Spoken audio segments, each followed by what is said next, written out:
Welcome to இனிஸ் temptation. நான் இனியா. இன்னைக்கு video ரொம்பவே ஸ்பெஷலானதுங்க. ஏன்னா நம்ம கிறிஸ்மஸ் எங்கே செலிப்ரேட் பண்ணோன்னா ஜீசஸ் பிறந்த இடத்துல போய் செலிப்ரேட் பண்ணியிருக்கோம். எங்கன்னு உங்களுக்கே தெரிஞ்சிருக்கும், பெத்லஹேம்.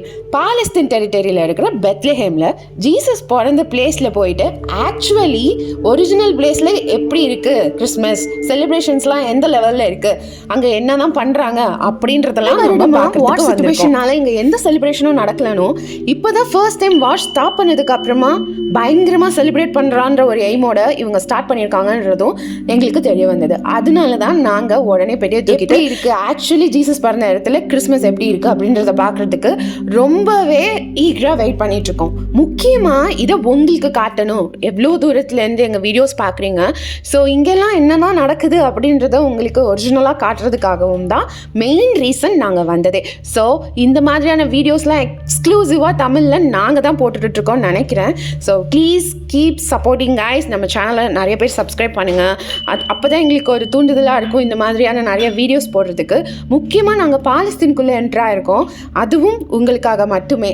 ஸோ நீங்கள் எங்களை சப்போர்ட் பண்ணுவீங்கன்னு நான் நம்பி இந்த வீடியோக்குள்ளே போகலாம். ஓகே மக்களே, இப்போ நம்ம நிற்கிற இடம்னா சர்ச் ஆஃப் நேட்டிவிட்டி.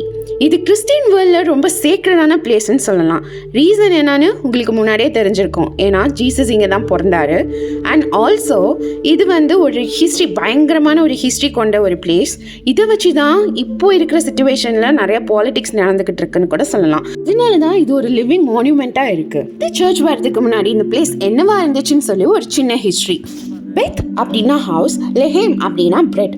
அதாவது பெத்லஹேம் ஹவுஸ் ஆஃப் பிரெட்னு சொல்லுவாங்க. அக்ரிகல்ச்சர் மையமா இருக்கிற ஒரு சின்ன மாதிரியான ஏரியால ஆடு மாடு கழுதை இந்த மாதிரியான மிருகங்கள் வளர்க்குறது ஒரு சுலபமான விஷயம். இது மாதிரியான பிளேசஸ்ல தான் விலங்குகளை கட்டி போட்டுட்டு மெய்ப்பாளர்கள் படுத்து ஓய்வெடுப்பதற்கான இடமா இது இருந்திருக்கு. ஆனா இது மாட்டு கொட்டகையோ ஆட்டு கொட்டகையோ கிடையாது, இது மெய்ப்பாளர்கள் ஓய்வெடுக்கும் இடம். மிடில் ஈஸ்டில் நிறைய பிளேசஸில் கேவ்ஸ் தான் அனிமல் ஷெல்டர்ஸாக யூஸ் பண்ணுவாங்க. இந்த கேவ்ஸ்லாம் நேச்சுரலாக மவுண்டெயின்குள்ளே இருக்கிற மாதிரி இருக்கும். பைபிளில் சொல்கிற மாதிரி மதர் மேரியும் ஜோசஃபும் ஜீசஸ் பிறக்கிறதுக்காக பெத்லஹேம் வந்தப்போ அவங்களுக்கு வேறு எங்கேயுமே பிளேசஸ் கிடைக்கல. அவங்களுக்கு கிடைச்ச ஒரே அடைக்கலம் இந்த கேவ் தான், அதாவது அனிமல் ஷெல்டர்ஸாக இருந்த இந்த குகை. அதெல்லாம் சரி, அதுக்கப்புறம் ஜீசஸ் இங்கே தான் பிறந்தாரு அப்படின்னு கண்டுபிடிச்சி இவ்வளோ பெரிய பிரம்மாண்டமான சர்ச் இங்கே யார் கட்டினா? 4th centuryல ரோமன் எம்பையர் கிறிஸ்டியனா ஆனதுக்கப்புறம் கான்ஸ்டன்டைனோட மதர் செயின்ட் ஹெலனா அரௌண்ட் 326 ADல பெத்லஹேம் ஜீசஸ் பிறந்த கேவை ஐடென்டிஃபை பண்ணாங்க. அப்புறம் தான் இந்த ஃபர்ஸ்ட் சர்ச் ஆஃப் நேட்டிவிட்டியை கன்ஸ்ட்ரக்ட் பண்ணாங்க. பல கலகம் அண்ட் ஃபயர் காரணமாக இந்த சர்ச் டேமேஜ் ஆயிடுச்சு. அதுக்கப்புறம் 6th centuryல பைசாண்டின் எம்பையர் ஜஸ்டீனியன் இந்த சர்ச்சை பெருசாக ஸ்ட்ராங்காக ரீபில்ட் பண்ணார். இப்போ நீங்கள் பார்க்குற சர்ச்சோட பேசிக் ஸ்ட்ரக்சர் ஜஸ்டீனியன் பீரியடோட ஆர்கிடெக்சர் தான். நான் முன்னாடியே சொன்ன மாதிரி இந்த பிளேசஸ்லாம் ஒரு கேவாக தான் இருந்ததில்ல. ஸோ இந்த சர்ச் ஆக்சுவலி ஒரு கேவை கவர் பண்ணி கட்டின ஒரு பில்டிங். அண்ட் ஆல்சோ இந்த சர்ச்சுக்குள்ளே இருக்கிற ஒரு குரோட்டோ, அதாவது ஒரிஜினல் கேவ், அங்கே தான் நம்ம ஜீசஸை பார்க்க போகிறோம். இதுக்கு தான் இவ்வளோ கூட்டம் நிற்குது அந்த குரோட்டோக்குள்ளே போகிறதுக்காக. குரோட்டோனா ஒன்றும் இல்லைங்க, ஜீசஸ் பிறந்த எக்ஸாக்ட் இடம், அது ஒரு கேவ், ஒரிஜினல் பிளேஸ். நம்ம ஜீசஸ் பிறந்த இடத்த பார்க்க போகிறதுக்கான அந்த டோர் பார்த்தீங்களா, சின்னோண்டாக இருக்கும். இதுதான் டோர் ஆஃப் ஹியூமிலிட்டி அப்படின்னு சொல்கிறாங்க. ஏன்னா முன்னாடி காலத்தில் இந்த கேமல்ஸ் ஹார்சஸ்லாம் உள்ளே வராமல் இருக்கிறதுக்காக தான் இந்த மாதிரி ஒரு சின்ன கேவ். பட் அதுக்கப்புறமா இவங்க என்ன சொல்கிறாங்கன்னா, சில பேர் என்ன சொல்கிறாங்கன்னா, தலை குனிஞ்சு தான் வரணும் ஜீசஸை பார்க்கறதுக்கு முன்னாடி. யாராக இருந்தாலும், எவ்வளோ பெரிய கிங்காக இருந்தாலும் இந்த மாதிரி தலை குனிஞ்சு தான் உள்ளே வரணும் அப்படின்றத ஒன்று சொல்கிறாங்க. ஆனால் அது எந்த அளவுக்கு உண்மைன்றது தெரியலை. நம்ம ஊரில் இருக்கிற பெரிய பெரிய கோவில்களில் கூட இந்த மாதிரி நம்ம சொல்லி கேள்விப்பட்டிருப்போம். இந்த சின்ன மாதிரியான என்ட்ரன்ஸ், தலை இடிக்கிற மாதிரியான என்ட்ரன்ஸ் இருக்கிற இடத்துலலாம் இதே மாதிரியான விளக்கங்கள் தான் நம்ம கேள்விப்பட்டிருப்போம் இல்லையா? ஓகே மக்களே, நம்ம இப்போ குரோட்டோக்குள்ளே போகலாம். அங்கே தான் ஜீசஸ் பிறந்த இடம் இருக்குது. கிறிஸ்மஸ் டைம்னால ரொம்பவே கூட்டமாக இருந்துச்சு. வாங்க இப்போ எங்கள் கூட சேர்ந்து நீங்களும் ப்ரேயர் பண்ணிக்கோங்க.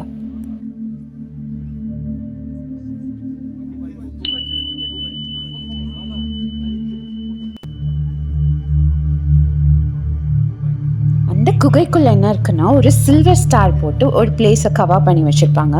அதில் லாட்டின் வேர்ட்ஸில் here Jesus Christ was born of the virgin Mary அப்படின்னு எழுதியிருப்பாங்க. என் லைஃப்பில் இந்த மாதிரியான ஒரு புனிதமான பிளேஸில் நான் நிற்பேன்னு சொல்லி என் கனவுல கூட நினைக்கலங்க. நீங்களும் கண்டிப்பாக ஒரு நாள் வருவீங்க. அதுக்காக நான் உங்களுக்காக ப்ரேயர் பண்ணிக்கிறேன். என்னதான் இன்னில் மக்களை விட்டாலும் வெளியே எக்ஸிட்டில் மக்கள் போயிட்டு இருந்தாலும் சென்டரில் பாதி பேர் நின்றுட்டு இருந்தாங்க. ஆக்சுவலி இந்த பிளேஸ் என்னன்னா, மதர் மேரி ஜீசஸ் பிறந்ததுக்கு அப்புறமா இந்த பிளேஸில் தான் தொட்டிலில் போட்டாங்கன்னு சொன்னாங்க. தொட்டில்னா அப்போ அந்த காலத்தில் இருந்திருக்காது. அவங்க எங்கே வச்சுருந்தாங்கன்னா ஆக்சுவலி ஜீசஸை ஆட்டு மாடுக்கெல்லாம் தீவனம் போடுவாங்கல்ல, தீவன தொட்டி, அந்த தொட்டியில் தான் வச்சுருந்தாங்க. பட் அந்த எக்ஸாக்ட் பிளேஸ் இதுதான் ஆப்போசிட்டில் இருக்கிறது. கீழே நாங்கள் போன டைமில் அங்கே ஸ்பானிஷ் மாஸ் நடந்துட்டு இருந்தது. மொழி என்னதான் இருந்தாலும் மாஸ் அட்டன் பண்ணுறதுன்றது ஒரு பெரிய விஷயம்.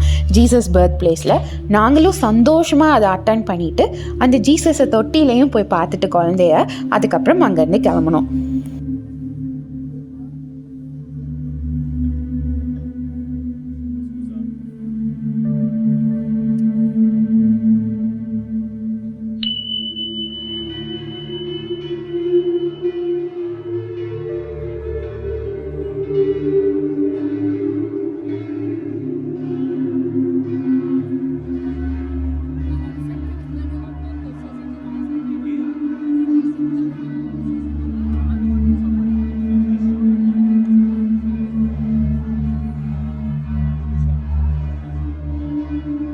சர்ச் ஆஃப் நேட்டிவிட்டி சர்ச் பக்கத்துலேயே செயின்ட் கேத்ரின் சர்ச்னு ஒரு சர்ச் இருக்கு. அந்த சர்ச் எதுக்கு கட்டப்பட்டதுன்னா, இந்த சர்ச் ஆஃப் நேட்டிவிட்டி வந்து ஆர்த்தடாக்ஸ் கண்ட்ரோலில் இருக்கிற ஒரு சர்ச். அங்கே வந்து கேத்தலிக்ஸை மாஸ் பண்ணுறதுக்கு அலோவ் பண்ண மாட்டாங்க. ஏன்னா 60% of church of nativity control orthodox people கிட்ட தான் இருக்குது. Only 40% were given to the Catholics and other groups. இப்போது இந்த 40%மே வந்துட்டு ஆன் ஸ்பெஷல் அக்கேஷன்ஸில் தான் வந்து அவங்க மாசஸ் அலோவ் பண்ணுறாங்க. ஸோ அதுக்காக தான் செயின்ட் கேத்ரின் சர்ச்னு சொல்லிட்டு 1882 ஒட்டமன் பீரியடில் நேட்டிவிட்டி காம்ப்ளெக்ஸ்க்கு பக்கத்துலேயே பர்த் பிளேஸ் ஆஃப் ஜீசஸ் கூட கனெக்ட் ஆகிற மாதிரி இங்கே கேத்தலிக்காக ஒரு சர்ச் வந்து கட்டியிருந்தாங்க. இங்கே தான் special masses like night masses, Christmas masses, new year மாசஸ்லாம் வந்துட்டு நடக்கும்.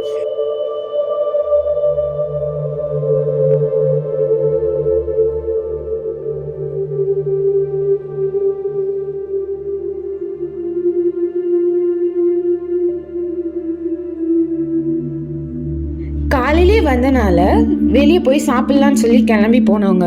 அப்போ பார்த்தா போகிற வழியிலலாம் கலர்ஃபுல்லான பேண்டு வந்து நின்றுட்டு இருந்தாங்க. அப்போ தான் கேள்விப்பட்டோம் இங்கே பேண்ட் பரேட் நடக்க போகுதுன்னு சொல்லிட்டு. ஸோ அங்கேயே ஸ்டே பண்ணிட்டோம் மேனேஜர் ஸ்கொயர்லேயே. இப்போ என்னென்ன நடந்துச்சுன்னு பாருங்க. பரேட்க்கு ஒரு டைம் டேபிளே போட்டு வச்சுருந்தாங்கங்க. அப்போ தான் எங்களுக்கு தெரிய வந்துச்சு இவங்கெல்லாம் வந்துட்டு பாலஸ்தீனியன் ஸ்கவுட் அசோசியேஷன்லேருந்து வந்தவங்கனும். இப்போ எப்படி நம்ம ஸ்கூலில் படிக்கும் போதெல்லாம் ஒரு ஸ்கூல்லேருந்து ஒரு பேண்ட் வந்து ஸ்பெஷல் டேலெலாம் வந்து அவங்க ப்ரெசென்ட் பண்ணுவாங்க இல்லையா, அதே மாதிரி இவங்களும் ஒரு சர்ச்சில் இருந்தும் கேத்தலிக்ஸ், ஆர்த்தடாக்ஸ் மற்றும் பல இந்த மாதிரியான நிறைய சர்ச்சஸ்லேருந்து இங்கே வந்து ப்ரெசென்ட் பண்ணுவாங்களாம். இது எதுக்குன்னா, உலகத்தில் இருக்க பல மத தலைவர்கள் கிறிஸ்மஸ் அன்னைக்கு இங்கே கேதர் ஆகிறதாகவும், முக்கியமாக இங்கே கிறிஸ்மஸ் செலிப்ரேஷனை ஒரு பெரிய அடுத்த லெவலுக்கு கொண்டு போகிறதுக்காகவும் இந்த மாதிரி ஒரு ஈவெண்ட் வந்து பிளான் பண்ணியிருந்தாங்கங்க. நிஜமாகவே சொல்கிறேன், மைண்ட் ப்ளோயிங்காக இருந்தது இதை பார்க்குறதுக்கு. எவ்வளோ சின்சியராக அவங்க ஒவ்வொரு இடத்துலேருந்து வந்து ஒரு பேண்டை வந்து அவங்க ப்ரெசென்ட் பண்ண விதமாக இருக்கட்டும், அந்த நிறையா இருக்கட்டும், வேறு லெவலில் இருந்தது.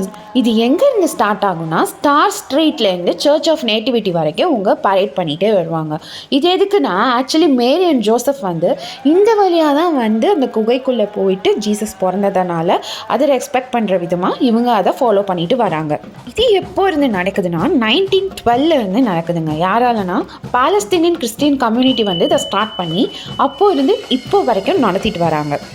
கடந்த 2 வருடங்களாக இந்த பரேட் வந்து எப்படி நடந்துச்சுன்னா, ஒரு மியூசிக் இல்லாமல், ஒரு சத்தம் இல்லாமல், அமைதியான விதத்தில் மௌன் பண்ணுற விதமாக நடந்திருக்கு.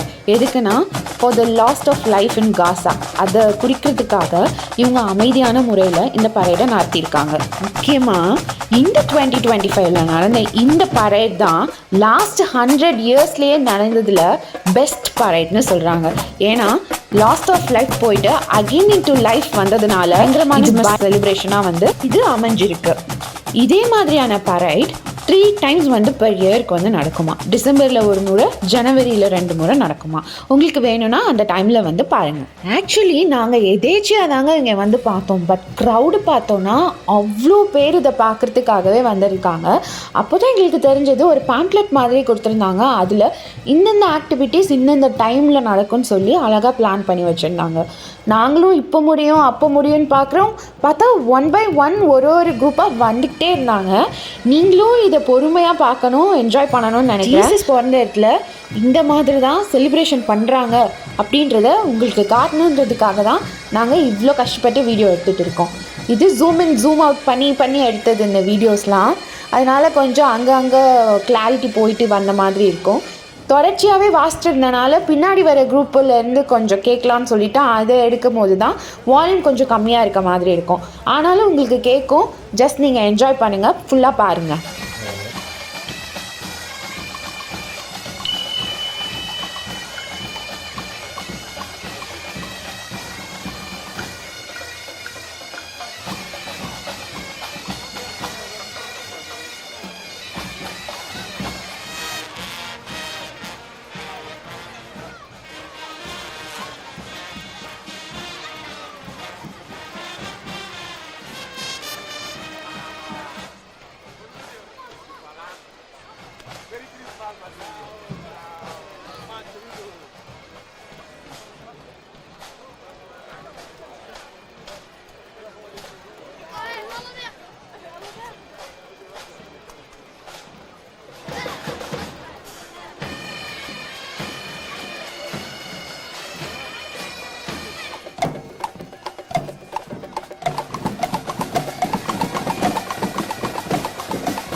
இன்னைக்கு ஈவினிங் செலிப்ரேஷன் நீங்கள் ஈகராக வெயிட் பண்ணணும்னு ஆசைப்பட்றேன். ஏன்னா செம்மையாக இருந்தது.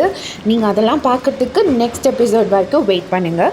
அது வரைக்கும் நம்ம சேனலை சப்ஸ்கிரைப் பண்ணி லைக் பண்ணுங்கள் மக்களே. Keep supporting. பாய்.